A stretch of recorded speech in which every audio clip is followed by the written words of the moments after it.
what should we be looking out for coming from you? This loss, or the ruling on the Murthy case. Yeah. You have your book. What else can we, and how can we support you and your work and your lawsuits? Yeah, so I'm pretty active on X or on Twitter, so you can follow me there. You can follow my Substack, Human Flourishing. Almost all of the content is available in the free version, but if you want to support my work, you can sign up for the paid version as well. So that Substack is called Human Flourishing, or you could just, do a search for my name plus Substack.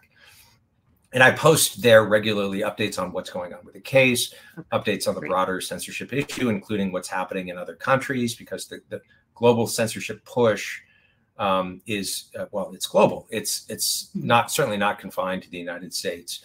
We've seen a lot of things happening in recent weeks in Brazil, for example, in Ireland and elsewhere, formerly free Western nations that have come under very strong censorship regimes or have passed laws empowering the government to censor. So, I'm focused a lot on that issue on my Substack, but also on the other things that we've talked about in terms of civil liberties and civil society and political theory and so forth. So I would say Twitter and Substack are the two best places to keep up with my work. I've got a couple more books in the pipeline, one on my experiences in medical school and another one on an Italian philosopher that nobody's heard of called Augusto Del Noce. So those will hopefully be coming out in the next year or two. So yeah, I'm in. And can we support your lawsuits? How can we do that? Yeah, no, thank you for asking that as well. So there is a terrific outfit called the New Civil Liberties Alliance, NCLA. And their mission is to push back against the overreach of the administrative state.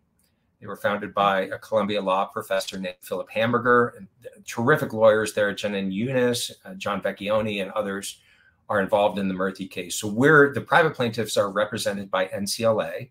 You can certainly go on their website and click on the button to donate or support them. They're an eminently worthy organization to support if you care about civil liberties and constitutional rights. They're doing a lot of the work that the ACLU has abandoned.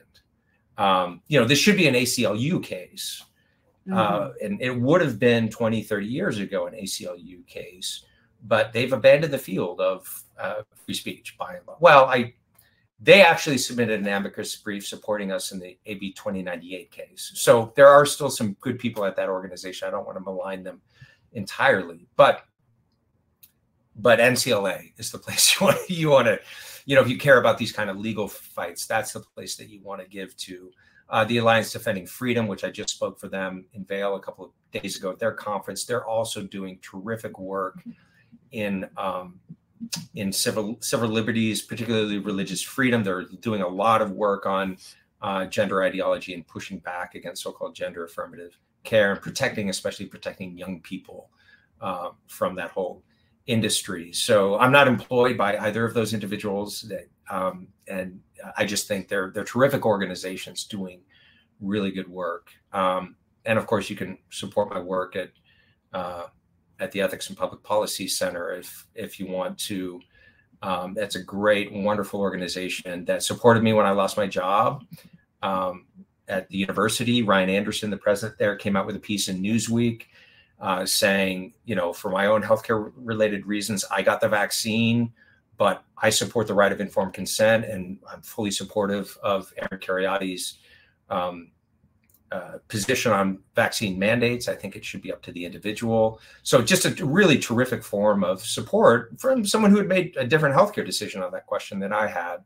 And they've been wonderful. So again, if you care about policy and sort of the upstream intellectual work that informs policy on these important issues, then EPPC, Ethics and Public Policy Center, if you want to do the kind of support the legal end of things, NCLA, New Civil Liberties Alliance, both wonderful organizations. Brownstone Institute is another place that's been really, really great. Jeffrey Tucker there is just a terrific writer. I'm co-authoring a piece that we just submitted for publication.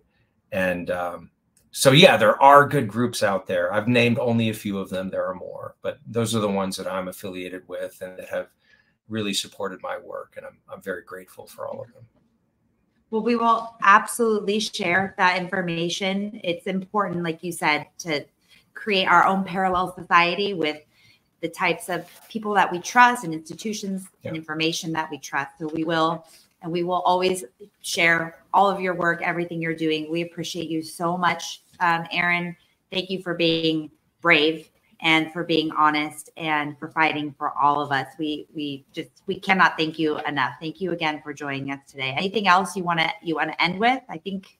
Well, I can't think of just anything better, but please. I want to thank you. You've been too kind in praising my efforts, but you've been in the same trenches, doing the legal work, doing now the communications work. So one of the great things about the carnage of the last 4 years is actually, in the midst of all of that craziness, meeting other wonderful people like you, and we're neighbors. We're living in living in the same county. And so just being able to connect with other people that I otherwise wouldn't have been able to work with, wouldn't have been able to have conversations like this with, has been wonderful. So, big shout out to you as well for the work that you've done with lawsuits in California, and now the work that you're doing with this podcast. I think is tremendous.